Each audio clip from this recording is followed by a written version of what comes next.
3 days before Christmas, while the city outside shimmered with lights and quiet carols filtered through the frozen air, my world shifted in a single phone call. I had just walked through the door of my tiny apartment in Nashville, kicking off my hospital clogs and shrugging out of my heavy winter coat, a tired but genuine smile tugging at my lips. In the corner of the room sat my carefully packed suitcase, a small forest green sweater draped neatly over it, and several wrapped presents stacked, like promises by the door. I had bought gifts for everyone, even remembered the ingredients for the apple cinnamon bread, pudding my family loved, but never seemed to remember who made. I had tried so hard to do everything right to be enough. When my phone buzzed and I saw Ethan's name flash on the screen, I thought nothing of it. Maybe he needed me to bring extra napkins or maybe coordinate rides, like every other year. I picked up, the warmth still in my voice. "Hey, Ethan." But his voice was different this time, lighter, almost rehearsed. "Hey, Nat. So listen, Celeste is coming to Christmas this year. She's really sensitive to, energies and stuff. With your work, the hospital, and everything can feel kind of heavy. I think, for her sake, it might be better if you sat this one out. It's nothing personal." I stood there, staring at the lights blinking lazily on my small Christmas tree. Nothing personal. My hands tightened around the phone, but I kept my voice even. "Okay," I said, the word tasting like ash in my mouth. An hour later, my mother called. Her voice was soft, the way it always got when she wanted something unpleasant to sound gentle, like wrapping barbed wire in silk. "Honey, we're just trying to make things easy for everyone. You know how Celeste is. If you come, it might cause confusion. Honestly, if you show up, we might not even answer the door." That was it. No pretense left. No invitation withheld with regret. No, this was an eviction, wrapped in pleasantries. I wasn't just not wanted. I was unwelcome. I didn't scream. I didn't cry. I didn't plead for a spot at the table where I had never truly belonged. I simply hung up, set the phone down carefully on the counter, and stared at the small, hopeful pile of wrapped gifts by the door. Gifts that would never be opened by the people I had spent my life trying to love enough to be seen. I moved slowly, deliberately, like someone packing up after an invisible funeral. I logged into my banking app. Mortgage top-up canceled. Emergency maintenance fund locked. Car loan assistance terminated. I wasn't angry. I was simply done. For years, I had convinced myself that love meant sacrifice, that being the dependable one was enough to earn a seat at the family table. But standing there in the quiet, with the hum of the radiator and the smell of cinnamon lingering from the bread, pudding I had baked that morning, I realized the truth. I was never really invited to belong. I was just tolerated until my presence became inconvenient. The first snow began to fall outside, soft and relentless, blanketing the street in silence. I watched it through the window, feeling an unexpected stillness settle inside me. No more trying. No more shrinking myself down to fit into the cramped spaces they offered. No more pretending. This Christmas, I would not be the one standing outside the door, heart in hand, begging to be let in, and for the first time in my life, I realized I didn't have to be. Growing up, I used to think it was normal, the way some children shone brighter under the same roof while others simply kept the lights on. I was born first, the trial run, as my father once joked at a barbecue while handing Ethan the bigger slice of cake. The golden boy, the miracle baby, creative, charming, the one they had prayed for during endless nights of silent disappointment. And me? I was just first. I remember the day Ethan took a black permanent marker to the living room walls, his wild loops and swirls covering the beige paint like rebellious vines. My parents called it expressive, their laughter warm and indulgent. When I dropped a bowl while setting the table 2 days later, I was careless, too distracted, too serious. I remember their faces then, the way they looked at me like I was an obligation wrapped in skin, an expectation I could never quite meet. At school, I earned straight A's without missing a beat. The report cards were slid into drawers without a word, while Ethan's participation ribbon hung proudly on the fridge for weeks. Once, I wrote a letter to my guidance counselor asking for help applying to medical school. I left it on the kitchen counter, perfectly placed, waiting for someone to notice, waiting for someone to ask why I needed it. No one ever did. When I got my acceptance into the University of North Carolina School of Medicine, first round, no wait list, I came home holding the letter like a trophy. My mother skimmed it, smiled faintly, and said, "That's intense, honey. You'll have to be careful not to burn out." Then she turned back to the stove, stirring something that would never quite taste like approval. And Ethan, when he dropped out of college for the third time, chasing the dream of creative direction, they threw him a re-entry party. Balloons, cake, a framed photo of him holding a paintbrush still hangs in the hallway like a shrine. The house, which had never celebrated my milestones, practically vibrated with pride for the son who hadn't yet found his footing. I once found one of my old sketchbooks, doodles from long shifts, fragments of stories and sunsets, tossed into the recycling bin under a pile of grocery store flyers. When I asked about it, they laughed and said they thought it was scrap paper. Maybe it was to them, maybe I was too. Still, I kept going. Through med school, through residency, through long nights of sitting beside patients no one else wanted to sit with. I chose geriatrics because I saw something in those abandoned hallways, a mirror, maybe a silent kinship with people who had given their lives to others and been forgotten when they stopped being convenient. At home, my role remained unchanged. Quiet, reliable, invisible. I paid for the leaky roof when the insurance wouldn't cover it. I slipped extra cash into Ethan's accounts when his freelance gigs dried up. I covered copays for my mother's physical therapy. I sent money when Dad's truck needed new brakes. I did it because I loved them, or maybe because I still believed love was something you earned, something you bought with enough sacrifice. They never asked for public thanks. They didn't need to. Gratitude, in their language, wasn't spoken aloud. It was assumed like air, like obligation. And so, every time I handed over another piece of myself, they took it with open hands and closed hearts, never once thinking to look back. I told myself that was what family meant. Unseen but necessary. The scaffolding holding up everyone else's dreams. It wasn't until the phone calls that night, their voices so casual, so polite in their cruelty, that I realized scaffolding isn't supposed to bleed for the building it supports. Adulthood didn't change the pattern, it just made it more expensive. I moved into my first apartment after residency, a one-bedroom with peeling paint and a faulty heater, while Ethan lived downtown in a loft that my parents helped subsidize because he needed inspiration. When their roof caved in after a spring storm, I was the one who quietly wired the money to the contractor. When their medical bills piled up after Dad's surgery, I negotiated payment plans and sent checks they never even acknowledged. No one asked me to. No one had to. It was easier that way, being useful without being seen. I told myself that my purpose was to catch the pieces that would otherwise shatter, that my value wasn't in being celebrated, but in being essential. Every emergency had my name written in invisible ink across it. Ethan's dead car battery at midnight? I paid for a new one before the morning frost thawed. My mother's overdue physical therapy? I called the clinic myself, settled the bills, and arranged transportation. When Ethan impulsively bought new camera equipment and couldn't afford his Thanksgiving flight home, I covered the ticket again. He hugged me at the airport, called me the best sister ever, and by the next week the favor was forgotten, folded into the endless ledger of expectations. They never had to ask.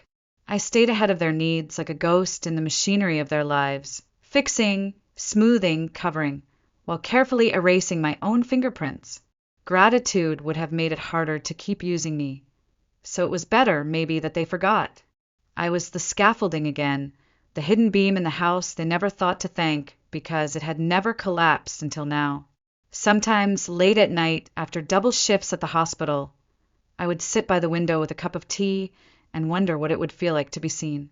Not as a utility, not as a fallback plan, but simply as Natalie, someone whose presence was enough without having to earn her keep every holiday, every family dinner, every whispered crisis.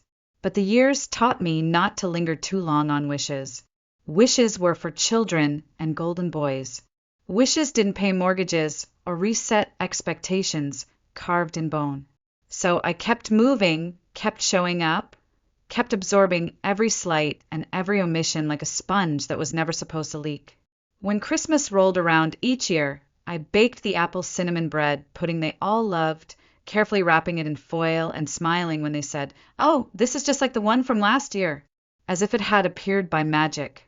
When Ethan struggled with rent between gigs, I wired a quiet deposit into his account and ignored the way he only called afterward to brag about a new project. When my parents needed help filing their taxes, I stayed up until 2 in the morning on the phone, walking them through deductions they barely understood, while my own returns sat untouched on the counter. I thought that love meant being the one who stayed late, who answered every call, who solved every problem before it could become an inconvenience. I thought that if I just did enough, sacrificed enough, eventually the equation would balance. Eventually someone would look at me and see more than a safety net stretched too thin. But that night, standing in my small kitchen with the phone still warm in my hand, I realized the terrible truth. No matter how much I gave, they would never see me, because they had never learned how, and I had never made them. That night, after the phone calls ended and the false pleasantries dissolved into silence, I sat alone in my dimly lit apartment, the scent of cinnamon still clinging to the air like a memory that refused to leave. Outside, the snow thickened, soft and indifferent, blanketing the city in a quiet that felt almost reverent. I watched it fall through the frosted window, the lights from the street lamps blurring into halos. I reached for my phone again, but not to call them, not to beg or to reason or to fight. I opened my banking app, the familiar blue and white screen, flickering to life with a quiet beep. Mortgage top-up canceled. $800 a month that had quietly kept their house from slipping into default gone. Emergency maintenance fund locked. No more rainy day rescues.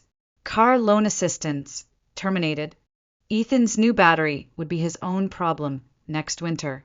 It felt mechanical at first, clicking buttons, toggling off automatic payments that had long been woven into my routine, like brushing my teeth or paying my own rent. But with each cancellation, each deliberate act of removal, a strange lightness unfurled inside me, like a bird stretching its wings for the first time in a cage left accidentally open. I pulled out a notebook and made a list, the quiet debts I had absorbed without protest over the years, the plane tickets, the medical bills, the late-night wire transfers, the whispered emergencies, solved without ceremony. I stared at the list until the ink blurred, not from tears, but from a grief so old and so deep it had hardened into something almost clean. I wasn't angry, not in the way they would later accuse me of being. I was simply awake for the first time. They would not notice right away.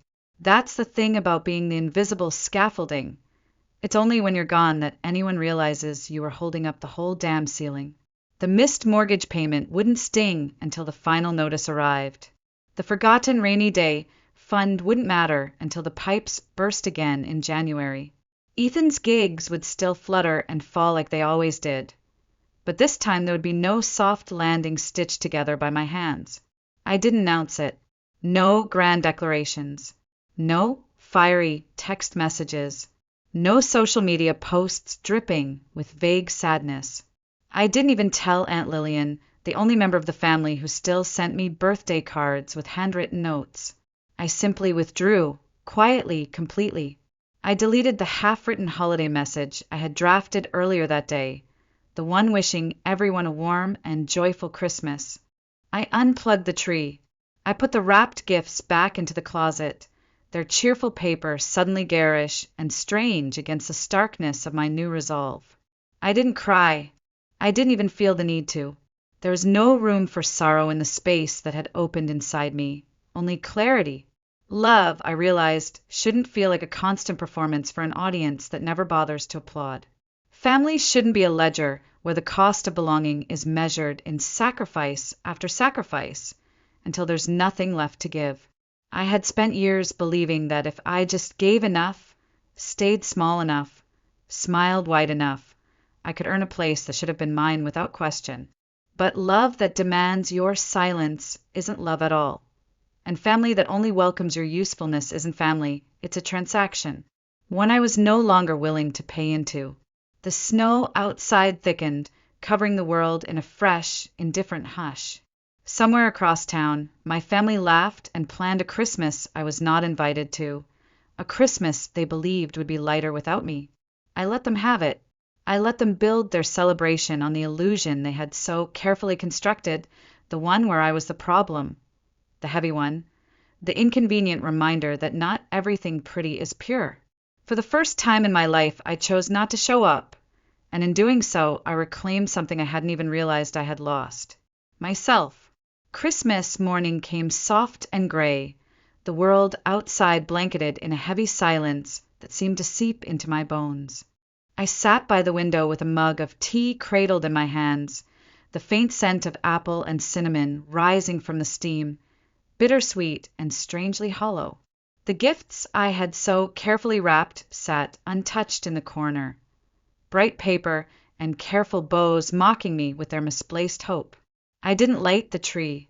I didn't turn on the holiday playlist that usually played low in the background. I didn't call anyone. I simply sat there, wrapped in a blanket that still smelled faintly of rosemary and fabric softener, staring out at a world that for once reflected exactly how I felt inside, quiet, cold, and achingly still. And yet there was no grief clawing at me, no sobs waiting just beneath the surface. There was only a strange, almost sacred stillness, the kind that follows a storm so complete it leaves the air scrubbed clean. I hadn't realized how much noise I had been carrying until it was gone. The day slipped by in slow motion. Noon came and went without the usual flurry of calls and chaotic background noise from my parents' living room. No group photos. No Ethan posting festive selfies with Celeste, the new darling of the family narrative.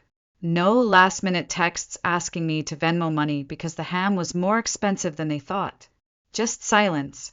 It wasn't until the sun dipped low behind the hills, staining the sky a deep violet, that my phone buzzed.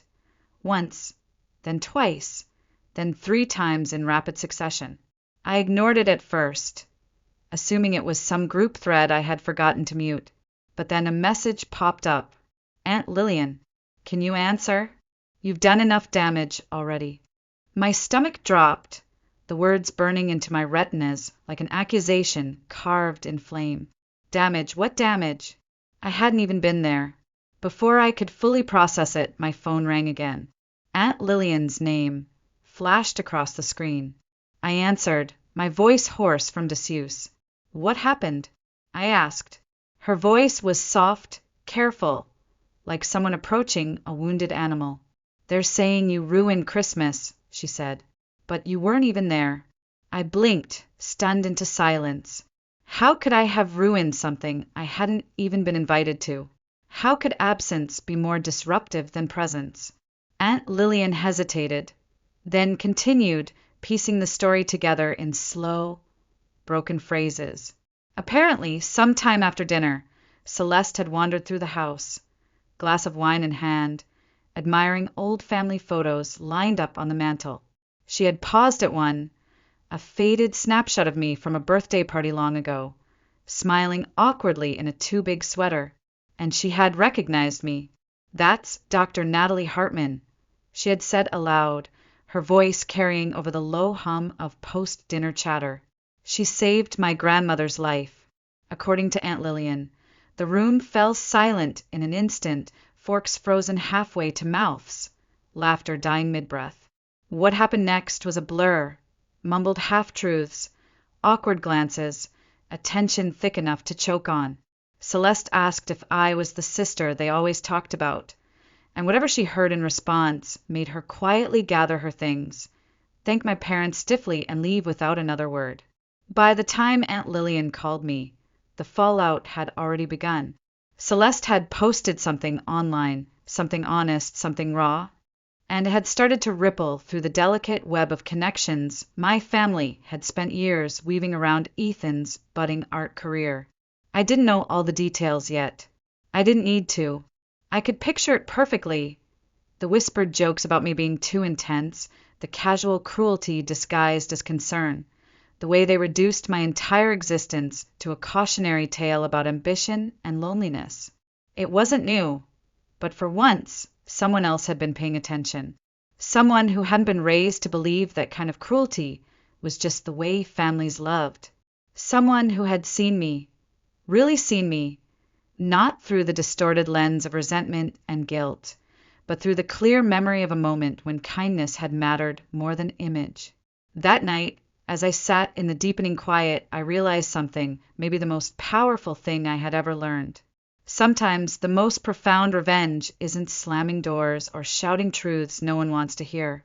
Sometimes it's simply stepping away and letting the truth echo in the silence you leave behind.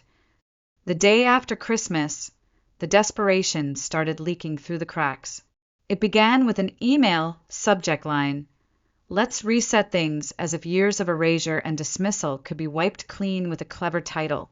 It was signed not just by my mother or father individually, but by both of them, and Ethan too, as if presenting a united front would somehow erase the fracture they had spent decades carving.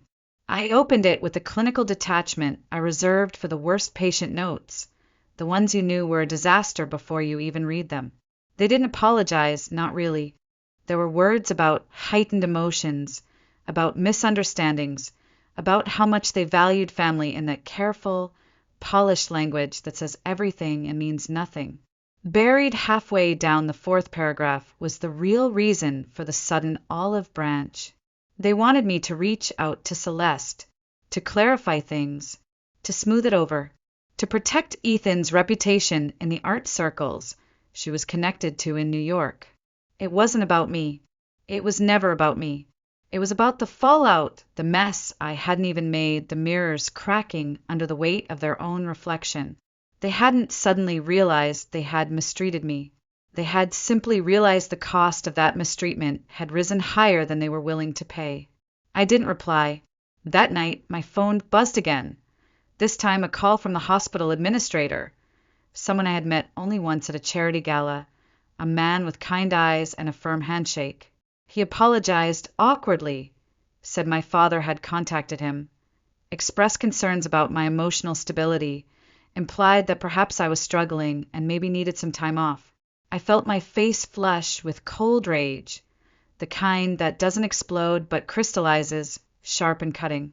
My father, the man who once joked that I was too serious for my own good, was now weaponizing that seriousness against me. Not because he believed it, but because he thought it would scare me into compliance. Thankfully, the administrator saw through it, but the damage was clear. They weren't trying to mend anything.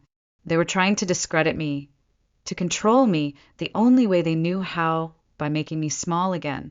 When that failed, the next wave came in the form of group texts to extended family, carefully curated half-truths painting me as volatile, isolated, struggling with some things right now. No mention of being uninvited from Christmas. No mention of the years of silent sacrifice. Just a quiet campaign of whispers, designed to erode trust before I could even open my mouth.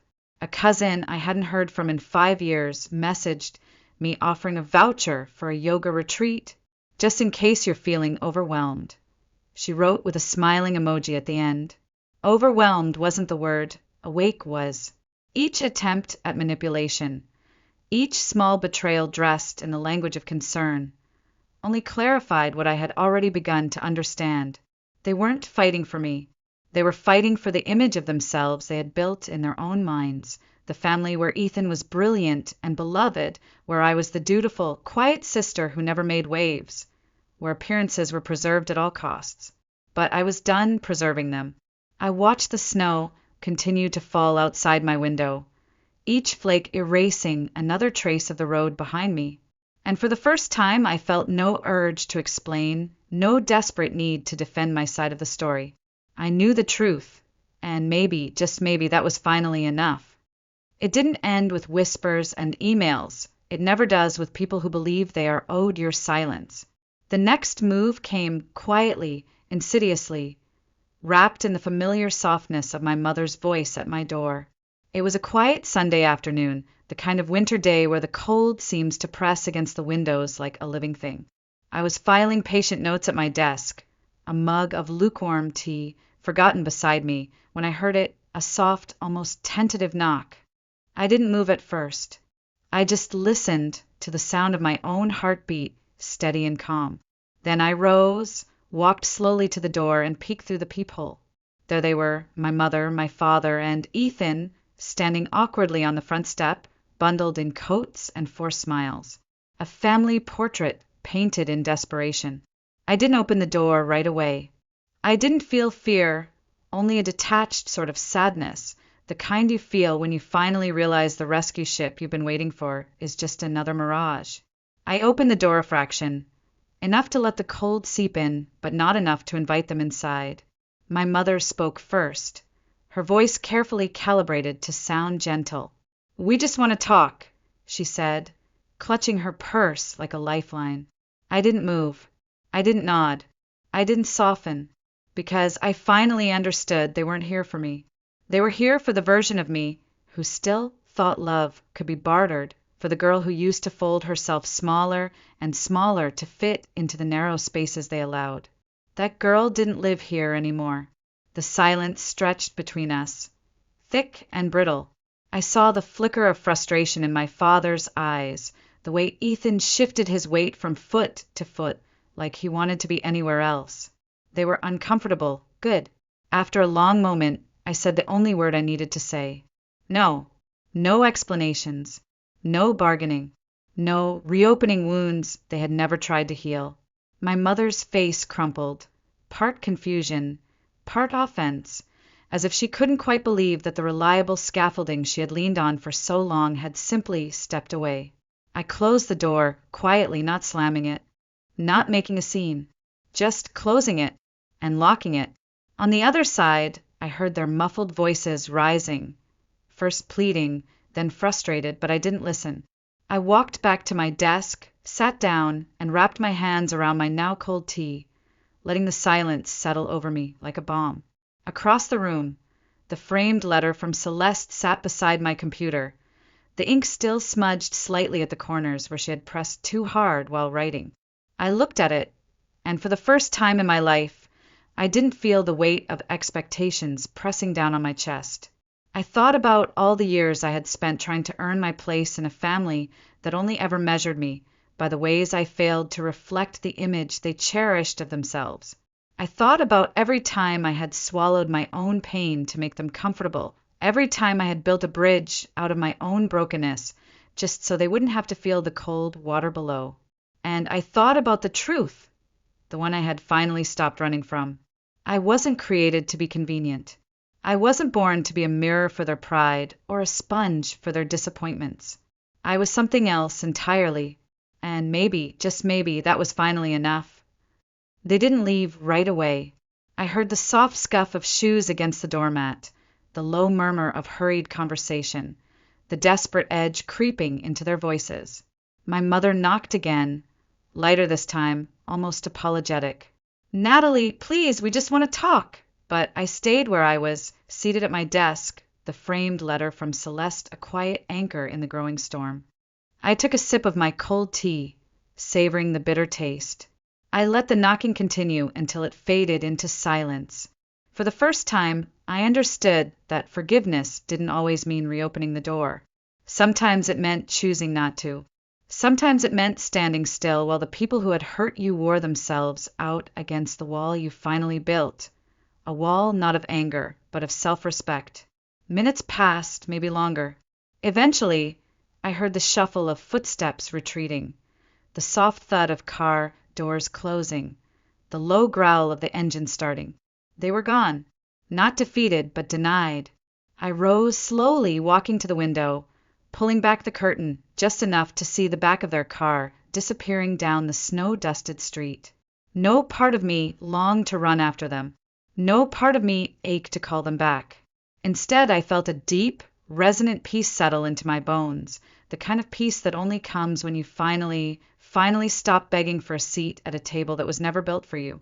I turned from the window, moving through my small, quiet apartment with a steadiness I hadn't known I possessed. The Christmas tree still sat in the corner, unlit but no longer sad. The unopened gifts stacked neatly, not as symbols of rejection, but as evidence that I had tried, that I had loved in the best ways I knew how, that I had not failed, they simply hadn't recognized what they had been given.